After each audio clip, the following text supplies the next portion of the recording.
Ahead of the November 11 governorship elections in Imo State, the National Secretary of the People's Democratic Party, as well as the governorship candidate of the party in November governorship election in Imo State, Senator Onwuasoanya, has said that the Imo State Governor, Onwuasoanya, has lost grip of governance and cannot get popular support through threats. Senator Onwuasoanya further unequivocally stated that November 11, 2023 will mark an end to the lingering insecurity, hardship, and deceit in Imo State, where PDP takes over the affairs of the state, assuring that no intimidation, thuggery, or killing will ever upturn the election. So joining us now as we look at the chance of Senator Onwuasoanya of the PDP in becoming the next governor of Imo State is Onwuasoanya, FCC Jones, Director Strategic Communications, Samjones Governorship Campaign Council. Great to have you here. Let's talk about the issues. Good morning. Morning, pleasure to have you. Good morning, Rufai. Let's talk about the issues. You saw very much. The killings yesterday of our servicemen, and this morning I would like to pay tribute to the lost men of law enforcement. They died fighting for our country. They are heroes. They are patriots. And they died in Imo State yesterday. We pay tribute to their lives. And this is just a tapestry of the insecurity in your state. Talk about that, and also talk about, for me, and possible solutions at the unemployment problem. That's one of the highest in the country in Imo State, the miserability index in Imo State. Well, thank you very much, Rufai. It is unfortunate what we are experiencing in Imo State. Imo State is a tragedy scene. Imo State is ungoverned. Imo State is in crisis. The people of Imo State live in fears. And it is unfortunate what happened yesterday, but that has almost become a daily occurrence. Every day, every hour, every week, we get stories like that from Imo State. If these gunmen are not killing our ebullient and gallant security officials, security agents, these gunmen would be killing innocent citizens. And it is unfortunate that we do not even know whom these gunmen are. If they are the people the government would want us to believe they are, or if they are some of those people sent by the government, we need to understand how these things work. For instance, a former Niger Delta militant and someone who should actually be in prison, if not for the amnesty program of President Umaru Yar'Adua, may his soul rest in peace. Asari Dokubo should be in prison answering for his crimes against humanity. We must not fail to understand whom this man is. This is a man who kidnapped expatriates for money. This is a man who was responsible for blowing up pipelines in the Niger Delta region. This is a man who was responsible for killing a lot of innocent people in the Niger Delta area.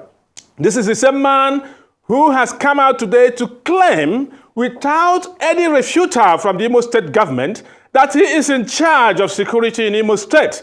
That his so-called royal switch, or whatever he calls it, Mr. Jones. Private military company is responsible for taking charge of security in Imo State. Mr. Jones. And there have been allegations which the state government has not been able to deny, that these people are responsible for a lot of killings in Imo State. That these people, or this so-called Ebubago group, Royal Switch, that is loyal to Asari Dokubo, are responsible for kidnapping innocent people. They are responsible for killing innocent people. They are responsible for arresting illegally innocent people. And we get to ask, are there no longer policemen in Imo State? Is the Nigerian police force inefficient, so incompetent, that the governor of Imo State would hire a renowned militant, and I dare say terrorist, because someone who was responsible, who was accused by the federal government of blowing up... I think we have to take a break here, because he can't even hear me. But what I want to say is, concerning the government killing its people, there's no evidence for that. We'll come back after this, we'll reestablish connection, and we'll keep the conversation alive.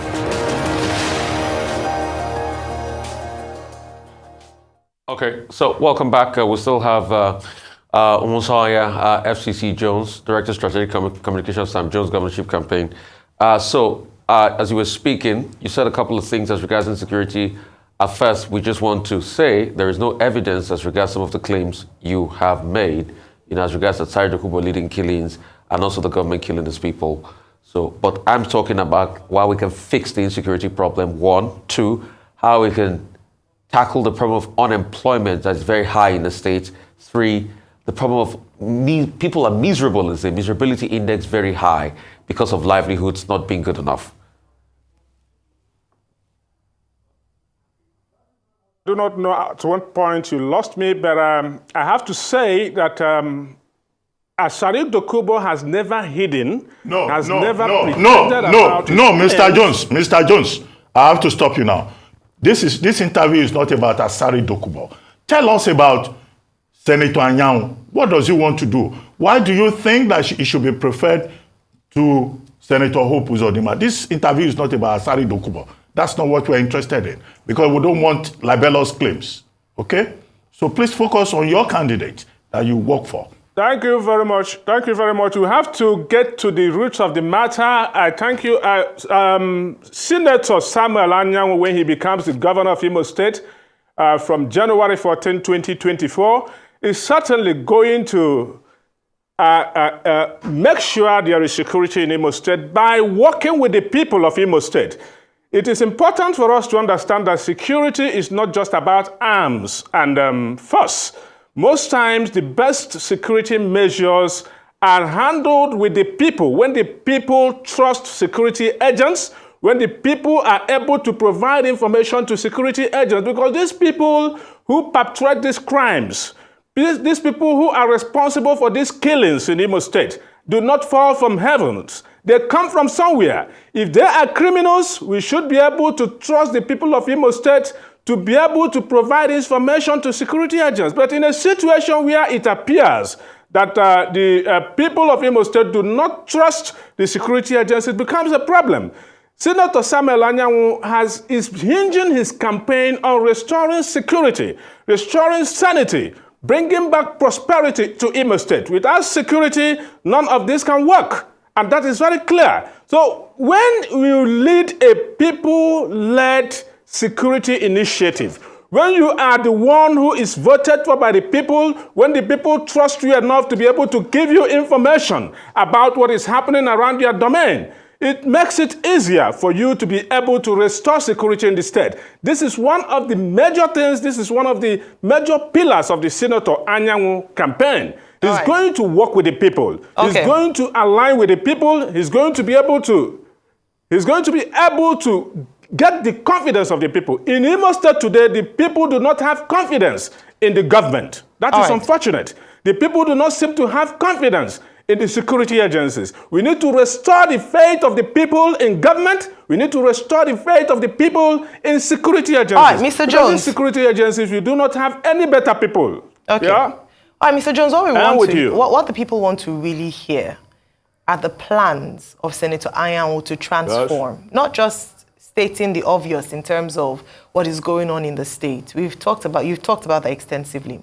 Now, a few things. The candidate of the Labour Party, Senator Achonu, had said that since coming into politics, Senator Anyanwu hasn't really done much for his people in the Keduru local government. That's a big statement. I'd like you to share with us so that we can, at least based on antecedents, what has he done for the people of Ikeduru local government? If you can highlight some of his key achievements. And then beyond that, they also talk about the fact that he's very, hungry for power, such that he has refused to relinquish one or the other national secretary of the PDP or his governorship candidature of, under the PDP for Imo State elections.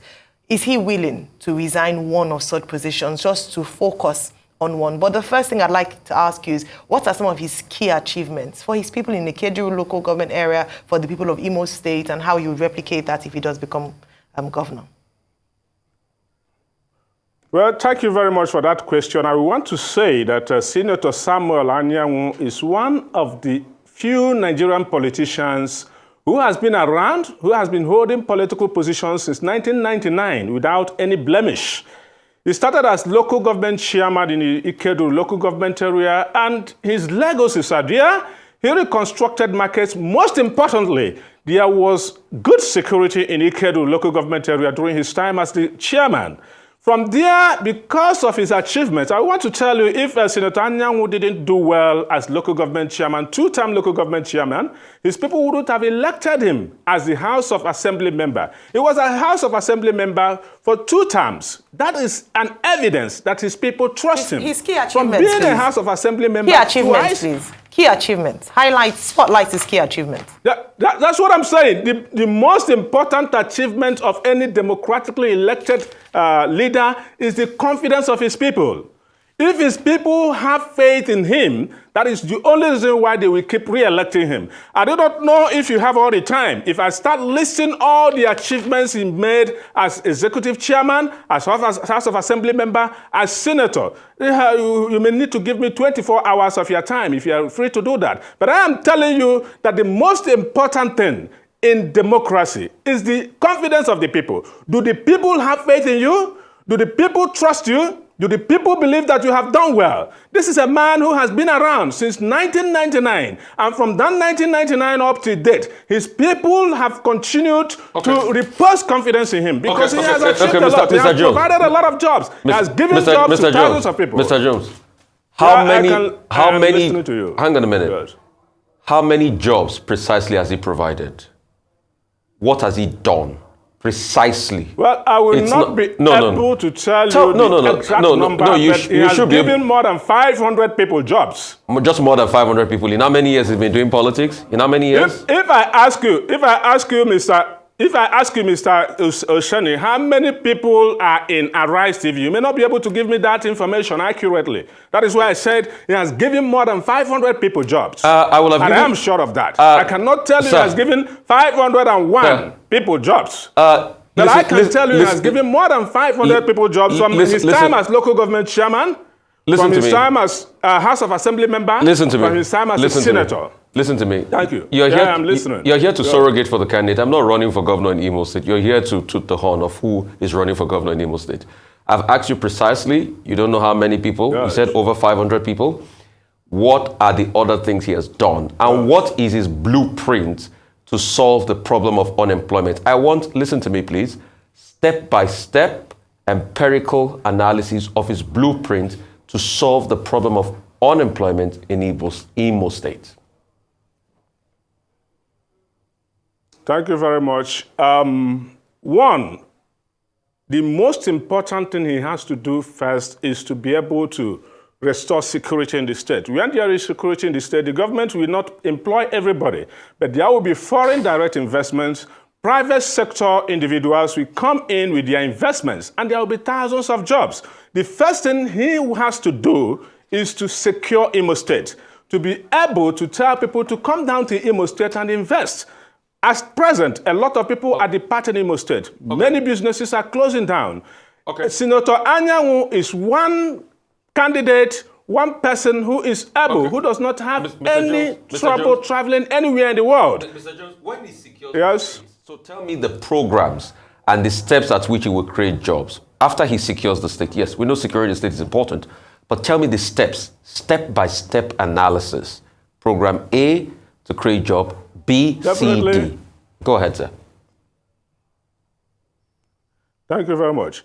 The first, after securing the state, I have told you he's going to attract a lot of foreign direct investment. At present in Imo State, we seem to have a governor who cannot travel to certain countries in the world. But Senator Samuel Anyanwu travels everywhere in the world, and he will be able to tell the people, come and invest in my state, and they will trust him and be able to bring their investment to Imo State because there is security, because they trust the man who is governor, because the man who is governor will be able to come to their country because they know that there will be rule of law. Rule of law is very crucial to attracting foreign direct investment, to attracting private sector investment. Mr. Jones, let me help you. Yes, Mr. Rufai. Does your candidate, does he have a manifesto? And have you read that manifesto? If you that's a question you can answer in just less than a minute. Does he have a manifesto or is he still thinking about it? have told you, Dr. Abati, that he has a manifesto, and his manifesto is hinged entirely in security. When you have security, the education sector improves. When you have security, there will be jobs for the people. When you have security, the economy will blossom. When you have security, there will be the social life of the people will improve. When you have security, everything falls into place. His manifesto is entirely based on securing Imo State. And around that revolves every other thing. Job security will be there. If you do not have security, nobody will come to provide jobs. There is nowhere in the world where this government provides jobs for everybody. But the government creates the environment for people, for other people to come in and invest. Senator Onwuasoanya, of course, is an investor himself. He has a chain of businesses, most of which are in Imo State. He has a restaurant, he has a big agricultural firm in Imo State. And he has been providing jobs. And some of these businesses are struggling because of the security situation. That is why I tell you and I insist that the most important thing for anybody who wants to be governor in Imo State today should be to restore sanity in Imo State. I listened to two gentlemen who came here yesterday, and they were talking that they were claiming that Imo is safe. I challenge them to come down to their states, to Imo State, and go to their villages, move around, mingle with their people for just 2 days. Some of them will not be able to do that. So we cannot pretend not to know these things. Security is fundamental. If there is no security in Lagos where you are today, you won't be able to go to work. There are many businesses are closing down in Imo State. Right. Many businesses, the hotels are closing down. Okay, Mr. Jones. Imo State is known to be a major attraction for hospitality, for the hospitality practitioners. Many of these hotels are closing down because people are not safe. People are being kidnapped every day. Well, Mr. Jones, on that note, we would like to thank you very much. The two gentlemen you were referring to were persons who came to speak on behalf of the APC yesterday. And that's Mr. Chukwueke, right? And Mr. Agbakahi, who spoke on behalf of the APC. Thank you very much for your time.